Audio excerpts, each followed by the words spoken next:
When you think of a long-range electric SUV, Honda may not exactly be the first brand that comes to mind, because as you guys know, the company first launched a vehicle to compete in that space, the Prologue, early this year, and even though it was late to the party, it was met with some pretty decent specs. Nearly 300 miles of all-electric range, nearly 300 horsepower from its dual electric motors with available all-wheel drive, and a look that is just timelessly elegant, something that will age extremely well on the outside. Now, of course, I've already had a chance to review the Prologue earlier this year, but as you can see, this week Honda has loaned us the latest Prologue in the fully loaded Elite trim, painted in Sonic Gray Pearl. As you guys know, this vehicle also shares a platform with the General Motors Ultium architecture, so something like the Chevrolet Equinox and Blazer EV are technically the Prologue's siblings. Now that we're getting a chance to spend a full week with the Prologue, the big question I went answered: has Honda managed to infuse this vehicle with enough Honda DNA to be worthy of the Honda badge? Stay tuned to find out.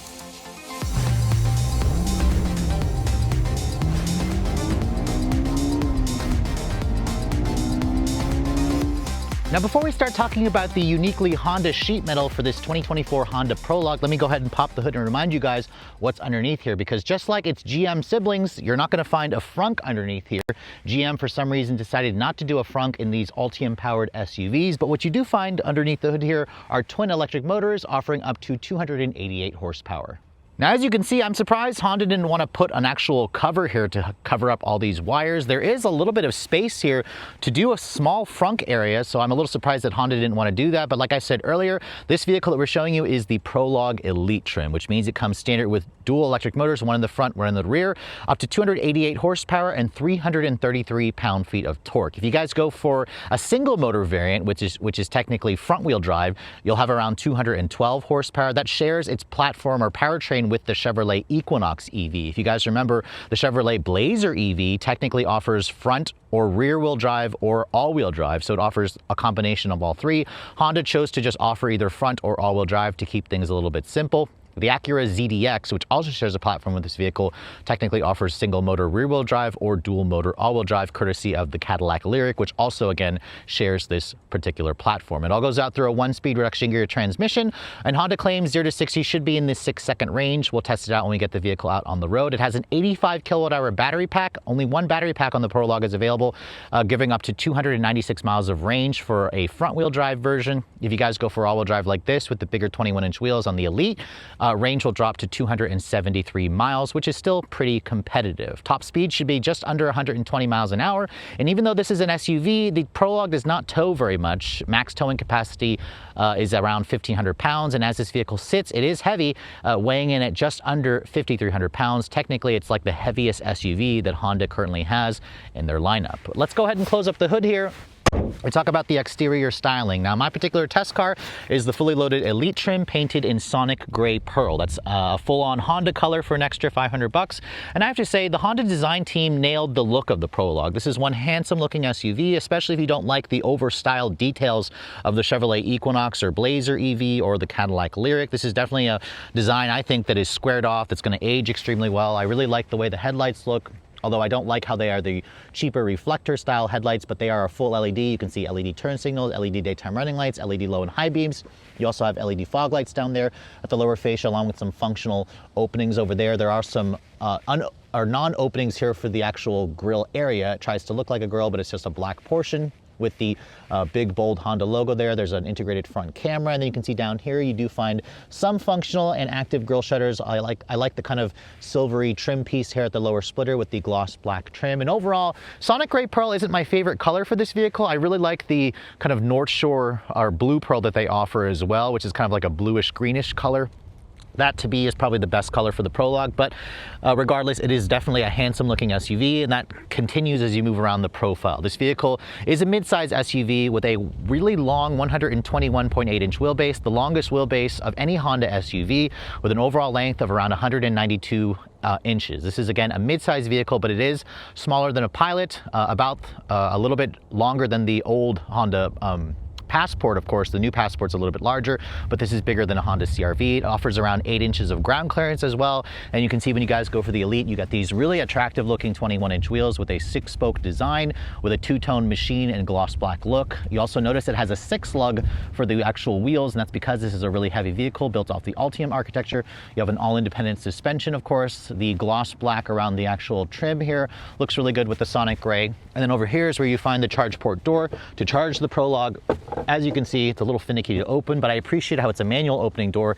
As you can see, this vehicle still uses the older CCS combo with the J1772 plug. Honda says this vehicle can accept up to 150 kilowatts on a DC fast charger, which basically means you can go from 20 to 80% in about 35 minutes. It has an 11 kilowatt onboard charger, so it'll take around 9 to 10 hours to charge this vehicle on a level 2 at your home, which is pretty average. You can see the the mirrors are gloss black with which also include a integrated turn signal with a 360 camera. I also really like the gloss black surrounding the rest of the vehicle. There's also gloss black for the roof rails. An actual opening panoramic glass roof is also a nice touch. You don't typically find that in this space. Some of them are just typically fixed glass roofs. And then looking at the rear, this is where you see some really handsome lines. In fact, a lot of people have compared this vehicle's styling to like a Range Rover Evoque. I definitely see a little bit of that in the body lines, but I think Honda has done a really good job here. It has kind of like that squatted down premium look to it. I also like how Honda is kind of boldly spelled at the back here, along with the typical badging here, Prologue Elite. And then this right here is their new E-electric badge that you're going to see on a lot of upcoming Honda vehicles. All-wheel drive, obviously, to let you know this has dual motor all-wheel drive. The rear bumper also has a nice little silver piece there to tries to make it look a little more aggressive.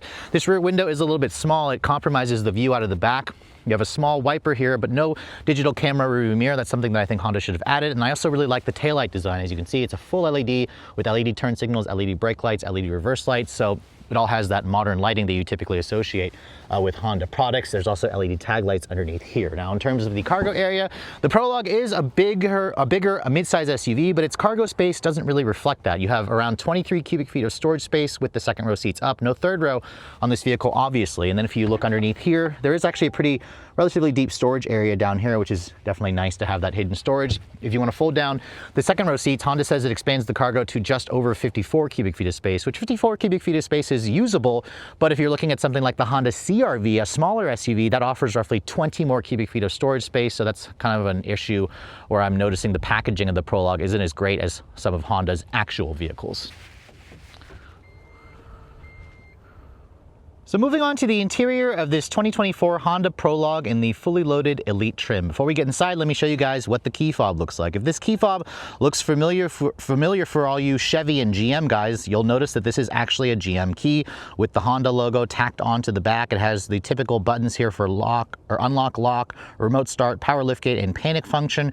Honda also offers a key card where you can use as a key card to basically enter the vehicle, and I believe you can also use your smartphone as a key if you guys have access to the app. Now, as you also can see there, the mirrors are power folding. I forgot to mention that earlier. The door handle is a traditional pull style. It's not those electronic door handles or the pop-out style. If you want to unlock the door, you actually have to touch the button here. That unlocks the door for you. This vehicle does offer a walk-away auto lock feature, and that's something that, again, GM also offers, so Honda also basically shares in that. Now, my particular test car, you can see, has the Sonic Gray exterior with the brown leather interior with the two-tone look. I actually love the way this brown interior looks. It's a color that's exclusive to the Elite trim. I like how you have the two-tone look. The driver's seat here is a 10-way power adjustment with 2-person memory. The passenger side, however, is only a 6-way power without any lumbar adjustment. These seats are also heated and ventilated.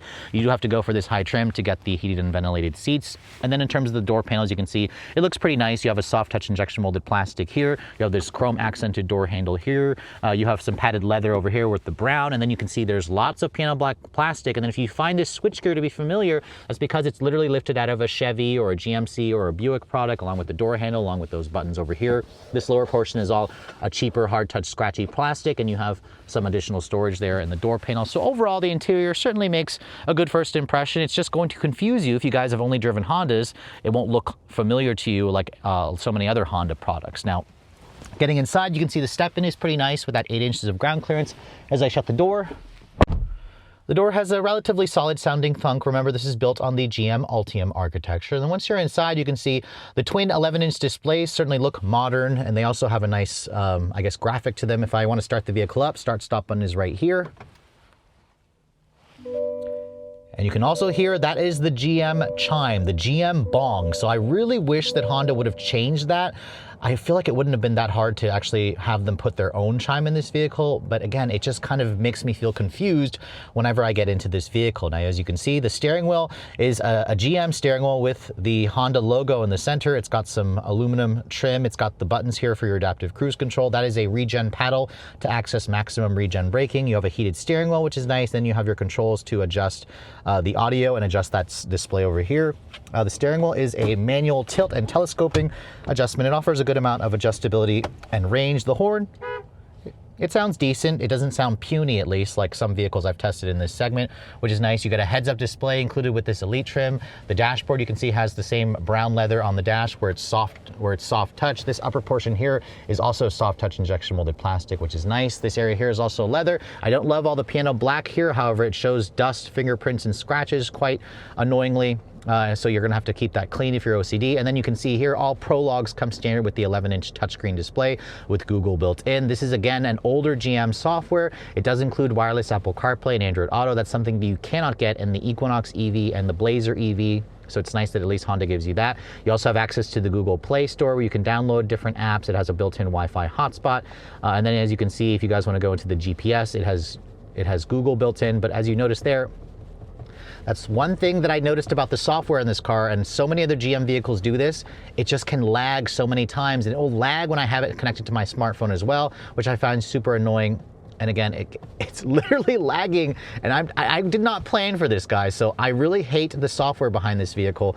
Sometimes I just notice it is really slow, it is really laggy, and it really just does this a lot of times when you first start the vehicle up, so I find that to be a huge issue. This vehicle does come with a 360 camera system when it works.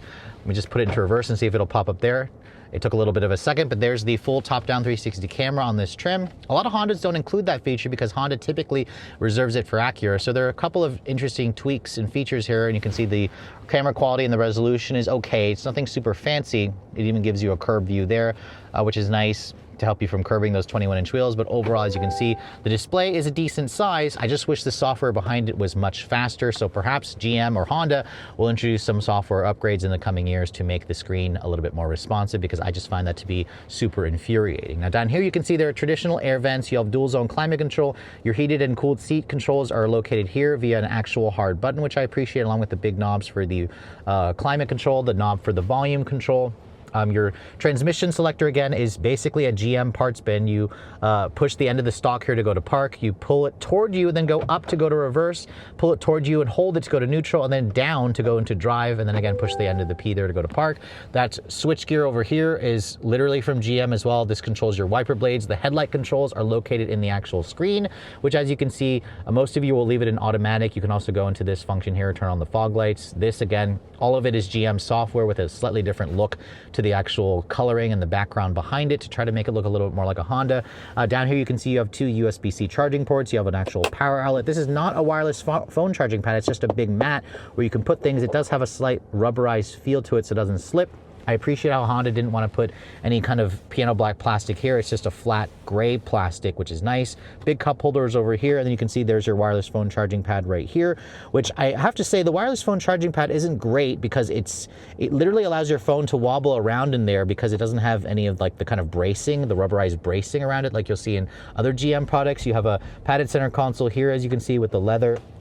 The brown leather, there's the physical key card if you want to use this to get in and out of the vehicle. You can see it has the Honda logo on there. It's a pretty decent storage compartment here, which is nice. The seats, I don't love the way the seats look. And then in terms of comfort, the leather padding for the seat is a little bit on the harder side. They also don't hold you in place at all, but at least the heat and cooling function works well. And this color looks nice. But again, the seats don't look like any other Honda vehicle, and that's because it's a GM seat. Looking over here in the glove compartment, you can see it's damped, but not lined with felt. It's a pretty decent sized glove box. A Bose premium stereo is included on the Elite trim, and it does sound good, which is important because it's an electric vehicle. There's no other noises aside from some fake electric motor noises. You're going to want a decent sounding stereo system. Over here you can see there's an auto dimming rearview mirror, but Honda does not offer a digital camera rearview mirror. You can see the view out of the back is a little bit compromised. You have a woven material for the headliner. You have LED map lighting along with some LED ambient lighting in this vehicle, although it's not the most intricate ambient lighting, although it's nice how you can change the color which is something that you can't typically find in some Honda vehicles. Again, you can see the screen is lagging again. I was trying to show you that and it's still lagging. That's super frustrating. You can see this big sunroof lets in a ton of light. It also will open up to vent air. You can also tilt it open as well. It has a built-in wind deflector, which is nice. There's also a retractable shade if you guys don't want the sun beating down on you. So overall, you can see the interior, while it certainly looks nice, it makes a great first impression. The software is a problem for me. There's too much GM part sharing. In terms of build quality, I also noticed a couple of fit and finish issues, although my Testar is an early pre-production model, and that's partly the reason why the software could be lagging as badly as it is. But overall, I do hope that Honda, will eventually introduce their, battery electric vehicle with none of this part sharing, because for me, this is just super confusing. At least it has the wireless smartphone integration, but for me personally, I would actually just rather have an actual GM vehicle, because GM would obviously save their best software for their actual cars. But let's go ahead and hop into the back seat of this car and show you guys what the space is like. You can see with that long 121-inch wheelbase, you have around 39.5 inches of legroom back here, which is pretty good actually. This is near the top of the class. Material quality back here is a hard touch plastic material, so it's slightly downgraded. You have some nice padded leather over here. Windows, they are one touch down for the rear, but only the front windows are one touch up and down. You can see down here it's also hard touch plastic. If you want to fold down this seat, you can do so by pulling on that. It creates not a flat load floor, it has a little bit of an incline to it. And these seats do have the ability to give you a slight recline, which is nice. And once I get back here, you can see the legroom space is plentiful, and you can see plenty of foot space. This is where I'd have the front seat to drive from my driving position. There's a completely flat floor here for the middle passenger. You have rear seat air vents, a nice storage area here, but no heated rear seats. You get two USB-C charging ports, an actual 12 volt or 120 volt power outlet there. And you can see there's two storage cubbies in each of the seat backs. If you want to fold this down, you also get an armrest with two cup holders, which is nice. The seats themselves, I have to say the padding is not great. I feel like I'm basically sitting on a park bench. It's just a little bit hard.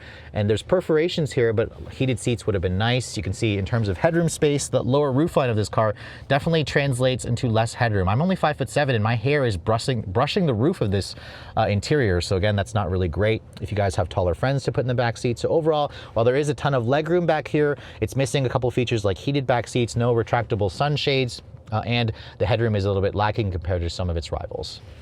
So here we are back behind the wheel of the first battery electric vehicle to wear a Honda badge available for mass production. Notice how I said that, because as you guys know by now, this vehicle is basically a Chevrolet Blazer EV in Honda drag. The two companies essentially work together, although it's mostly just a GM vehicle. Everything about this car reminds me of a GM vehicle. But regardless, the Honda badge means something to a lot of people. So now that we're back in this Prologue Elite trim with the standard dual motor all-wheel drive powertrain, you have an 85 kilowatt hour battery pack, 288 horsepower, over 330 foot-pounds of torque.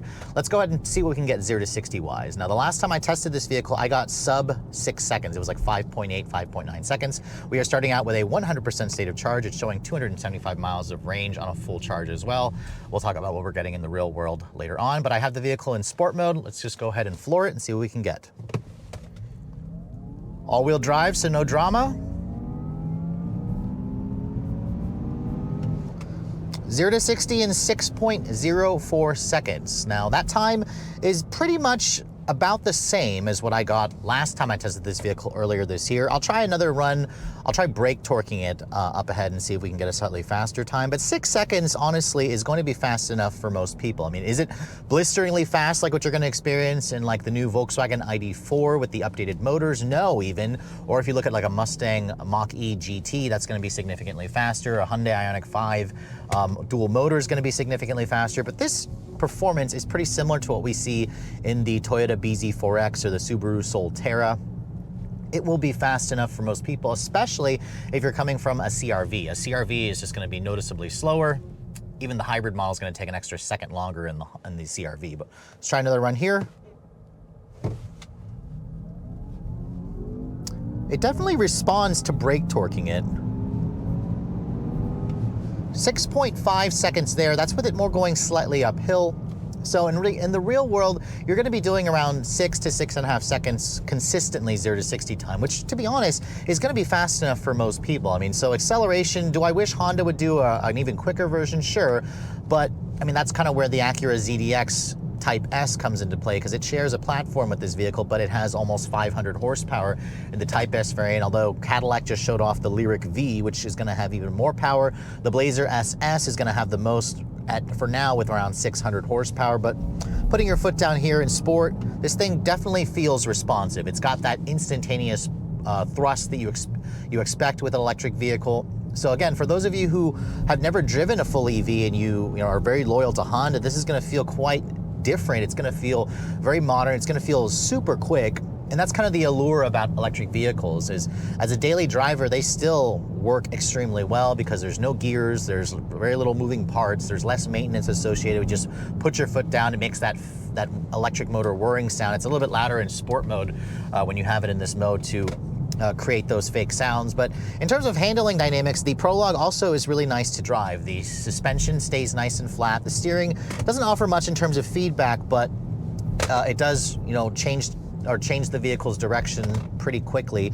That noise you're hearing is my tripod stand from my phone literally squirming around in here, but so ignore that, it's not actually the car. But the regen braking in this car also is extremely strong. General Motors tends to do a really strong one-pedal drive. I have it in the normal setting, and even in the normal setting, I think it's a little too much. And then there was like a little bit of a thunking noise. You guys may or may not have heard that on camera. My particular test car is a very early pre-production model. I've already let Honda know that it's kind of making a little strange noise. I'll have to, again, reserve judgment until Honda sends me a production like 2025 model at some point, although I think for 2025, the Prologue is gonna pretty much be exactly the same as the 2024 model. Although as of December, Honda hasn't announced the 2025 model and all the changes they are planning to make, which I think is a little bit strange. But let's try another run here. This time we're going to brake torque it and see if we can break into the fives.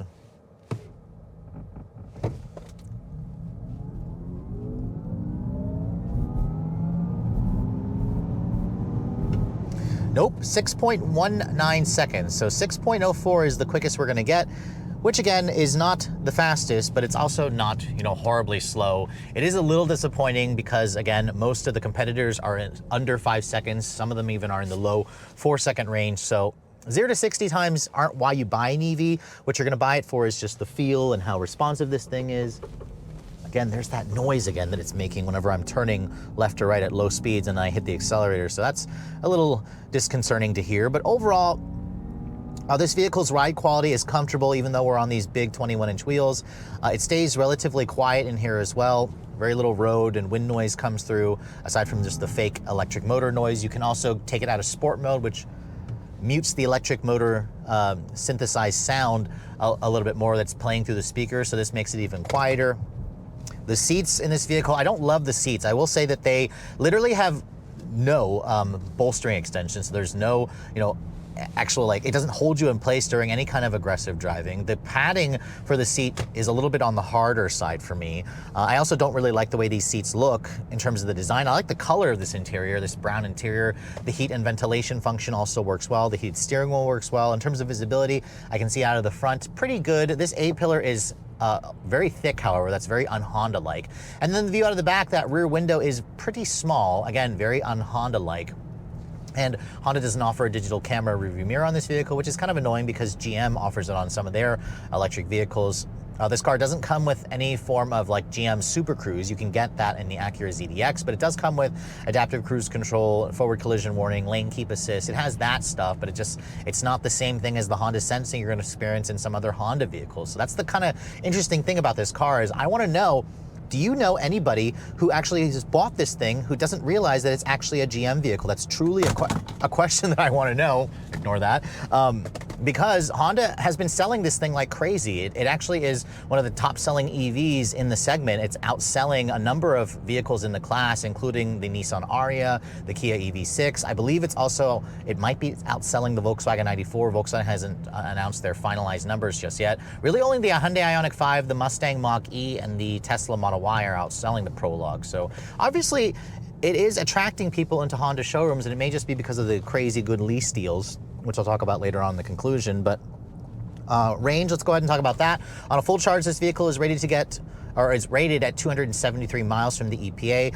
The computer was telling me about 275. In my week's worth of testing, I was putting some miles on this thing. I was only averaging around 220 miles in real world driving. Now it is very cold. It's around 33 degrees outside right now. It's been in the 30s all week here in my local Pennsylvania area. So that's not where, with the colder temperatures, it's not going to be doing the best range. So maybe when Honda sends me a 2025 model sometime next year, when it's a little bit warmer, I can retest it. But 220-ish miles is pretty similar to what I got in like a Volkswagen ID4. It's going to be a little bit more than what you would get in a Toyota BZ4X. Similar as well to like a Hyundai Ioniq 5N. The Mustang Mach-E and Model Y are going to get better range figures than this.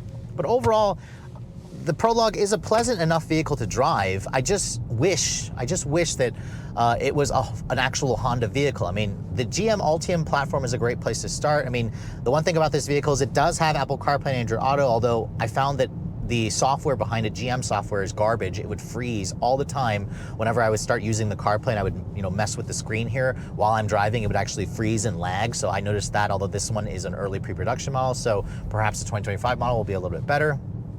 But, if you guys are, considering going to your first electric vehicle and you must drive a Honda, I mean, sure, you could definitely take a look at this. The lease deals are attractive, but at the same time, Honda is working on a dedicated EV built by, themselves, and we should be seeing that coming to market sometime in 2026. So for me personally, I might just wait, unless you can't wait and you really are attracted to the phenomenal lease deals that Honda offers on this car.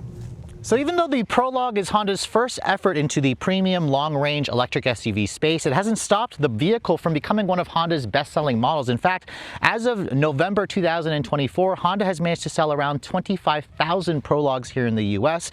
It, again, has been consistently a big seller for Honda, and it really shows that people have been waiting for an electric vehicle with the Honda badge. And after spending a full week with this vehicle, I have to say there's plenty of reasons to like the Prologue. It is really easy to drive. It's comfortable. It has a really spacious interior. It has decent tech when the software actually works, courtesy of General Motors.